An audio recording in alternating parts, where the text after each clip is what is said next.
Bienvenue dans ce nouveau billet de la Bourse en stress, donc en date du vendredi 13 décembre, même s'il y a une partie aussi qui a été terminée donc le lundi 16 décembre. Alors nous avons vécu donc un super moment, on avait communiqué sur le fait comme quoi nous allions faire une formation niveau 1, donc du 7 au 10. Eh ben cette formation est passée et mille merci parce que ça s'est superbement bien passé. Merci à Vincent, à Olivier, à Sébastien, Bernard, Christian, Gérard, Maxime, Damien, Hugues et Hennemont. Merci à vous 10 parce que on a passé pendant 4 jours euh, une super formation où effectivement il y avait beaucoup d'échanges, questions, réponses. Et à nous trois, on a tout donné. Voilà, c'est sans aucune prétention. On a tout donné pour vous apporter tous les outils pour pouvoir être autonome. Voilà. Mais en tous les cas, merci encore. Nous avons passé vraiment 4 jours extraordinaires. Merci. Alors, où est-ce que nous en sommes donc le 13 décembre? Alors, on va faire une synthèse de marché. Vous voyez comme quoi nous sommes le 13 décembre et nous sommes pratiquement à la fin. La semaine prochaine, il va y avoir donc effectivement quelques éléments, donc la Fed qui va baisser les taux, etc. Bon, voilà. On a très peu de jours avant la fin d'année. Beaucoup vont partir en vacances. Nous-mêmes, d'ailleurs, nous allons prendre un petit peu de recul par rapport à tout ça.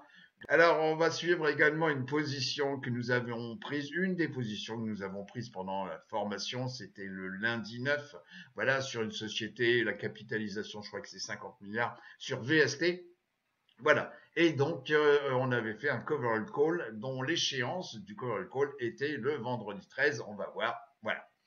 Donc la fin d'année, voilà. Et puis bon, je vais vous parler d'une nouvelle tendance. Vous savez, c'est un peu comme la mode, on vous change la mode simplement pour toujours capter votre attention et aussi très souvent votre argent. Donc ça s'appelle le quantum computing, basé sur le calcul quantique avec des ordinateurs quantiques, voilà. Donc capable pour la météo, avoir une prédiction bien plus importante, etc., une rapidité d'exécution. Voilà. On verra quelques sociétés concernées. Voilà. Alors, je voudrais quand même vous dire juste une chose, c'est qu'il s'est passé quelque chose donc pendant la formation, c'est ce qui s'est passé en Syrie. Alors, on ne va pas rentrer dans le débat, etc., mais d'un point de vue géopolitique, je dirais une chose, c'est que ça va en faveur du dollar.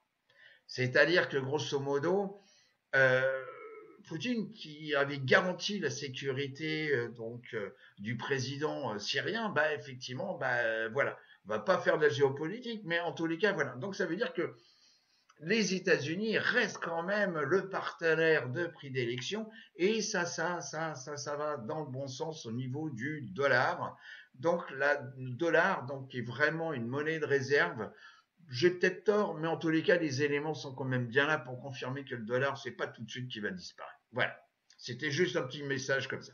Alors, le Dow Jones, oui, on a atteint, c'est ce que je vous avais dit, on a atteint les 45 000. Bon, ben voilà, on les a atteints, on a fait le test.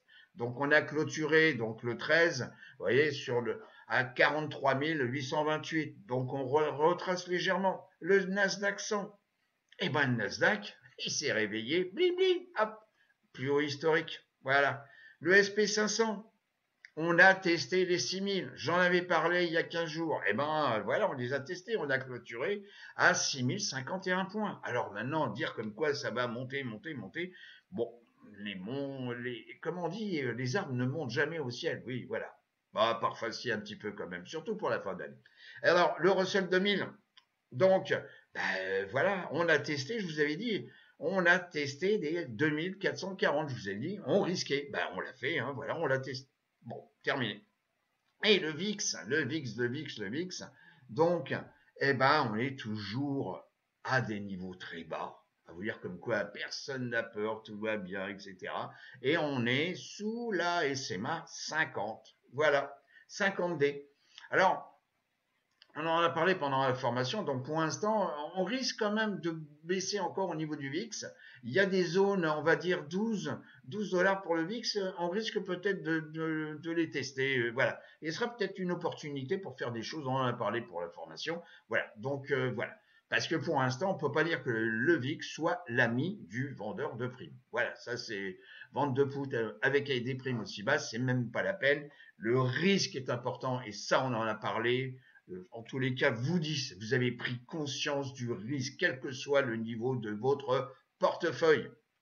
Et puis le pétrole, bon bah le pétrole, ça arrange tout le monde, hein. Un pétrole assez cher, mais pas trop cher. Donc, vous voyez, on a clôturé à 71 dollars, j'arrondis, voilà, le baril de pétrole. Et puis, nous ne sommes pas des spécialistes du Bitcoin. On en avait un d'ailleurs qui était vraiment bien, ouais, il avait toute la compétence et tout. Merci à toi. Je ne vais pas le nommer d'un point de vue déontologique, mais merci à toi parce que tu as participé et tu as donné un petit peu toutes les informations que tu as prises. Voilà, top.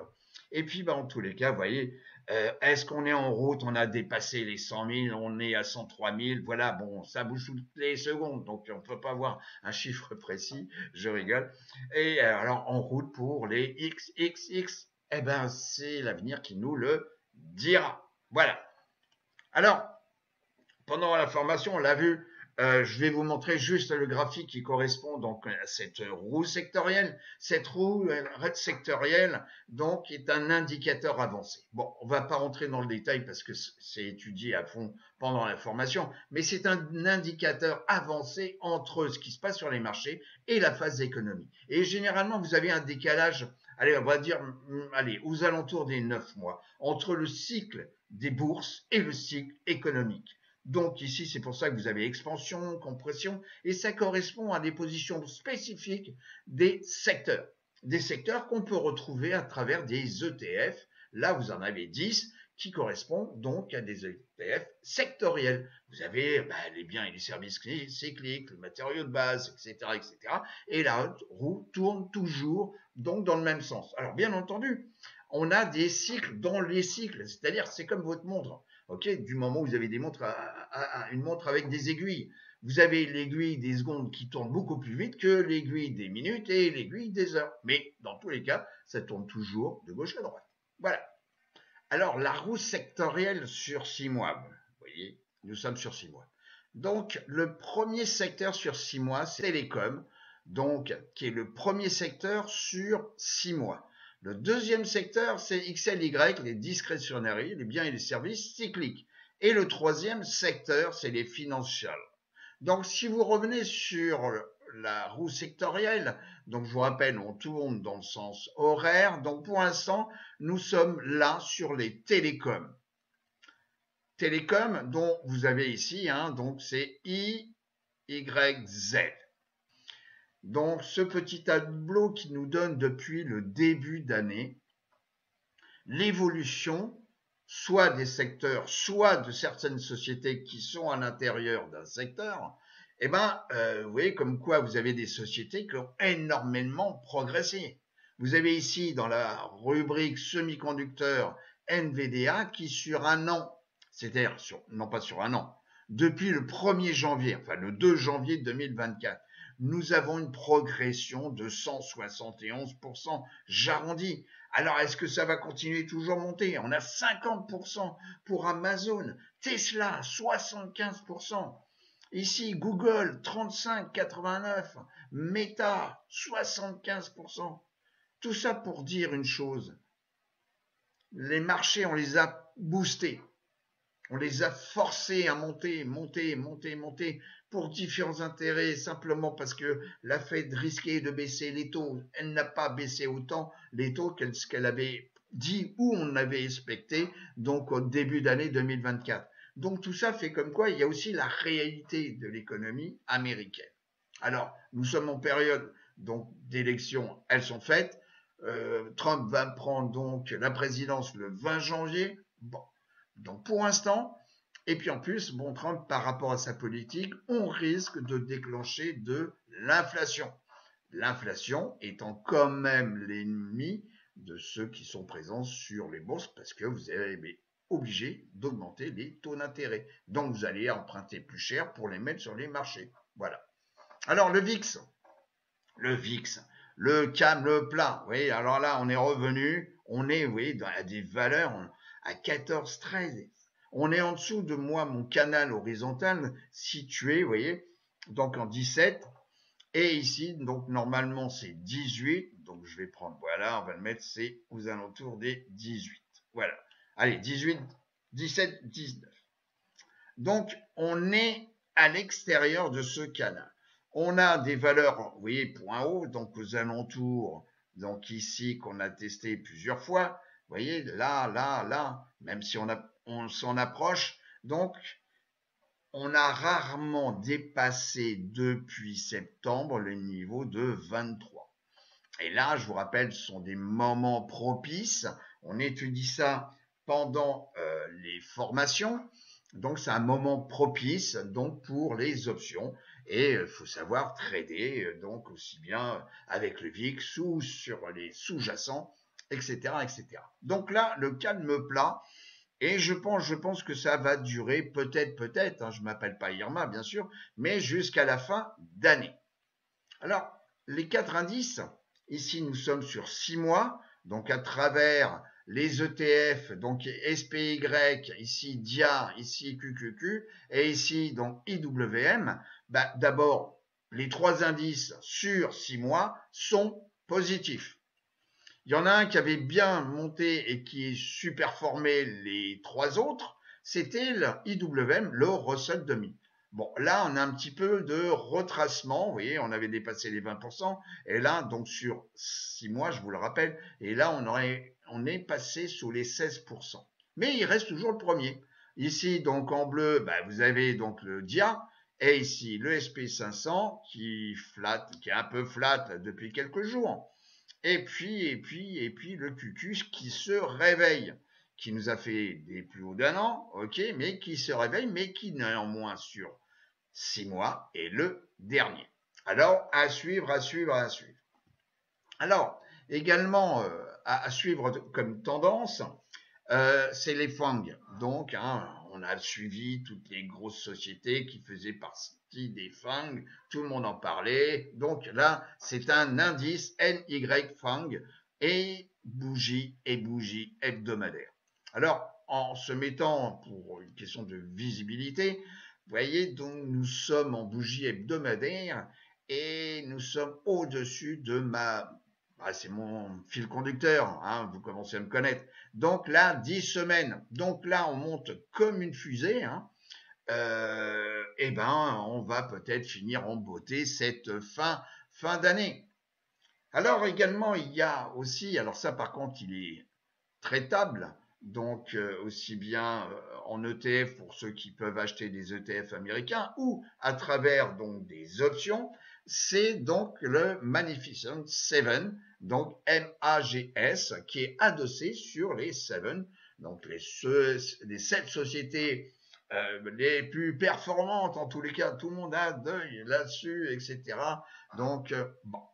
Alors, vous voyez comme quoi là, pour l'instant, on a clôturé ici donc le 13 avec un petit doji. Si on regarde donc l'ouverture pour lundi, donc nous sommes pas encore ouverts, hein, nous sommes le 16 décembre et il est 15h10.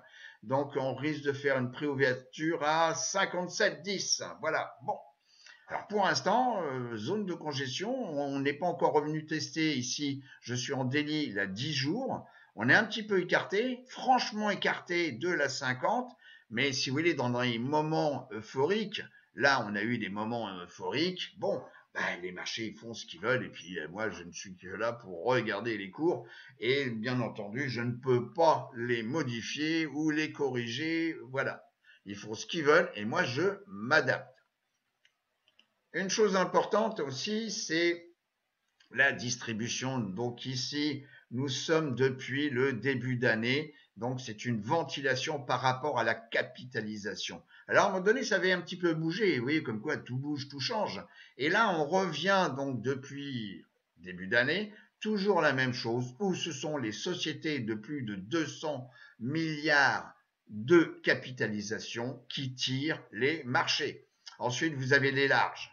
Donc les larges, c'est donc de 10 milliards jusqu'à 200 milliards. Et les middle, c'est jusqu'à 10 milliards de dollars, ok.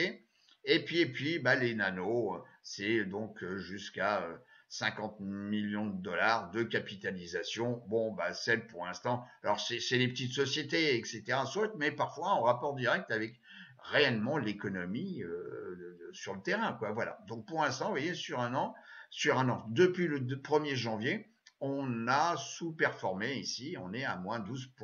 Mais vous voyez comme quoi ce petit tableau est intéressant à suivre. Alors, également, on a vu pendant, donc c'était le lundi 9, voilà, lundi 9, on cherchait les sociétés, etc., pour essayer de prendre des positions. Actuellement, il y a des choses à faire et puis des choses à pas faire à cause de la volatilité, donc le VIX, et puis également à cause de la volatilité implicite qu'on étudie pendant l'information. Et on était tombé sur une société, bon, ce n'est pas de la recommandation, attention, hein, ce n'est pas de la recommandation, c'est juste à titre pédagogique.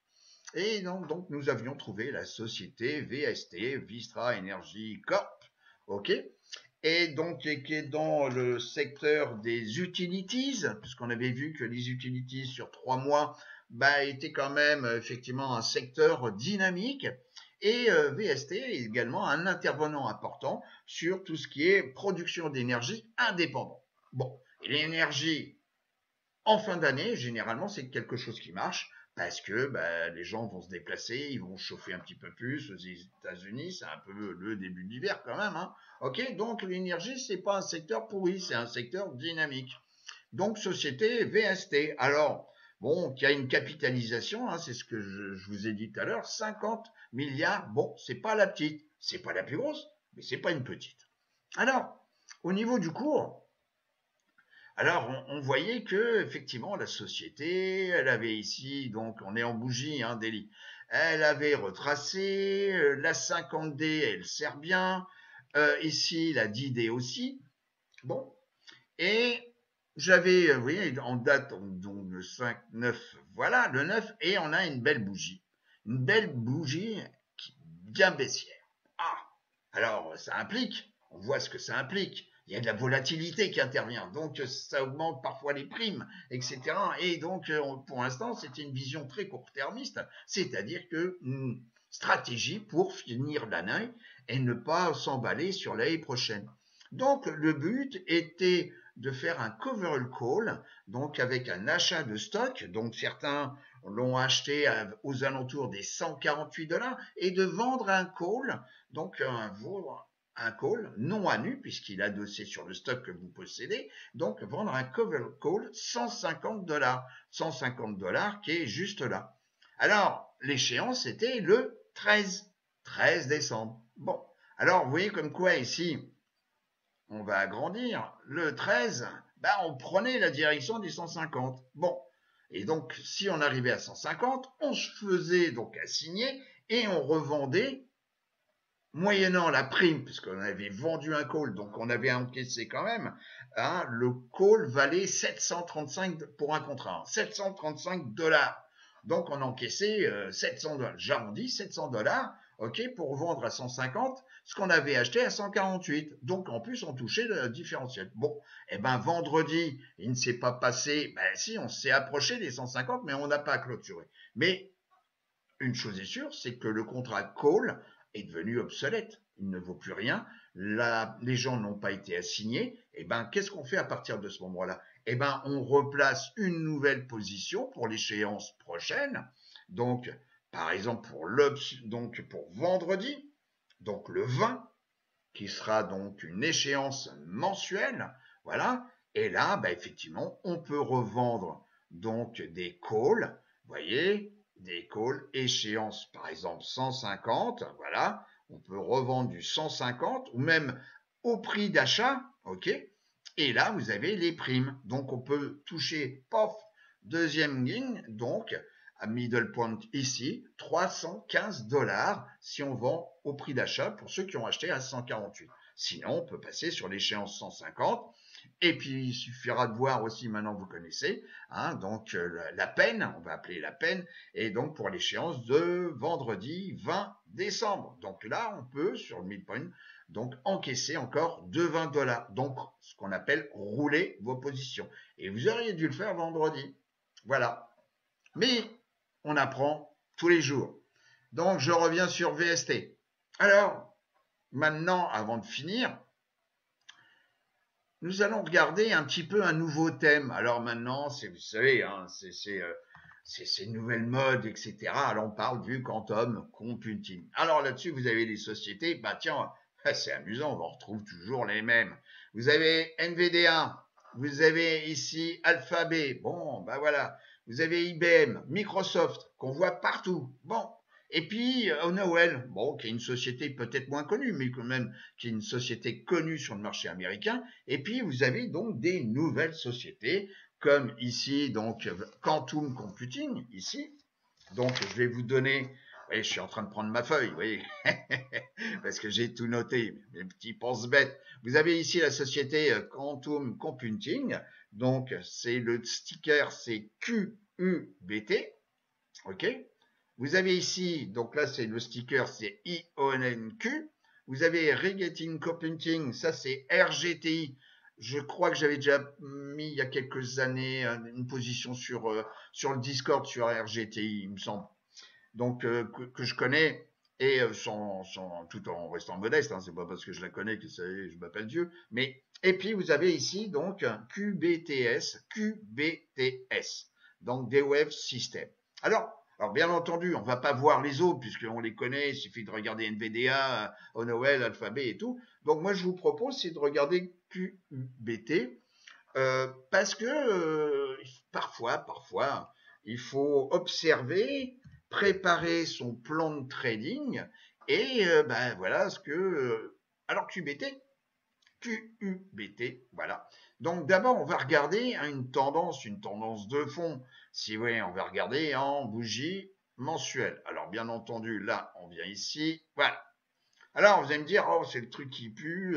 Ouais, c'est pas le truc terrible. Hein. Vous voyez, ici les plus hauts, elles sont moins hauts, etc. On est dans une zone de congestion, ok. On a cassé cette ligne de tendance, donc on va dire quand même de moyen terme. La société, vous voyez, elle date quand même, hein, oui, elle date d'un paquet d'années, hein, on remonte jusqu'à 2008-2007. Bon, donc c'est pas une société récente. Bon, il y a eu des périodes extrêmement difficiles parce que là, oui, il s'est rien passé, donc c'était pas la peine d'en avoir. Et là, il se passe peut-être quelque chose d'intéressant. Alors, c'est peut-être une position. Je vous rappelle que ce n'est pas de la recommandation. Ne me dites pas comme quoi, voilà, c'est parce qu'on vous dit ça. Non, c'est juste pédagogique. Alors là, pour l'instant, je dirais que c'est à observer. Donc, oui, on vient maintenant en weekly. En weekly, donc je suis obligé de revenir ici. Voilà, tac. Donc là, alors il y en a certains qui ont été peut-être des tireurs d'élite hein, qui ont commencé ici, donc en weekly. Bon, la 200, elle est baissière, soit, mais là, effectivement, on venait s'appuyer sur la 10 semaines. La 10 semaines ici avait croisé à la hausse la 50 semaines. Et puis, bouf. Alors, il y en a peut-être parmi vous, et en tous les cas, je vous le souhaite, qui ont profité de cette accélération dans ce nouveau, cette nouvelle mode hein, du computing, donc du quantum computing. Alors pour l'instant, qu'est-ce qu'il faut faire? Juste observer, prendre des notes, mettre ça sur une feuille de papier, et puis pour les autres, vous pouvez faire pareil, hein, puisque je vous ai donné ici la liste. Hein. On peut regarder IONQ, ouais, bon, IONQ, on va voir si IONQ, voilà, en direct. Bon, on a à peu près, vous voyez, un petit peu la même chose, ou si on regarde en mensuel, on a à peu près certainement, voilà. Bon, alors là, en tous les cas, vous avez une autre vision, on a carrément clôturé sur des plus hauts historiques. Bon, la société, elle est quand même beaucoup plus récente que la précédente, ok, c'est 2021, bon. Donc méfiez-vous hein, avec des nouvelles sociétés comme ça, etc. On a toujours besoin de regarder un petit peu le temps passé pour savoir les points sur lesquels on peut se reposer, donc les zones de support ou les zones de résistance quand on oublie de regarder sur le long terme, parfois on a un ancien plus haut, par exemple historique, qui nous attend à quelques dollars. Donc méfiez-vous toujours. Donc en weekly, on est là. Si on regarde maintenant en daily, voilà, daily, c'est là. Hop. Bon, là, on avait une zone ici de support. On est venu la tester aux alentours du 28 $ et paf, boum. Donc là, on va attendre, nous sommes le 16, le marché n'est pas encore ouvert, on a clôturé là, le marché nous dit comme quoi le pré-market, on est à 33,61 $ et on a clôturé vendredi donc 13 à 33,83. Mais il y a peut-être des choses à faire, c'est une thématique, voilà, c'est une thématique. Et bien entendu, c'est à consommer avec modération, bien entendu. Voilà, voilà. Alors, nous allons vous souhaiter, donc, nous trois, José, Michael et moi-même, de bonnes fêtes de fin d'année. Plein de bonnes choses. On dit nouveau, bonne intégration dans le Discord avec les anciens. Alors, c'est pas parce qu'ils sont vieux, non, c'est simplement les anciens formés. Voilà. Donc, bonne intégration dans le groupe. N'hésitez pas, nous sommes à votre écoute et nous sommes là pour vous aider. Et de tout cœur, bonne fête de fin d'année et on vous dit à très très bientôt. Au revoir les amis.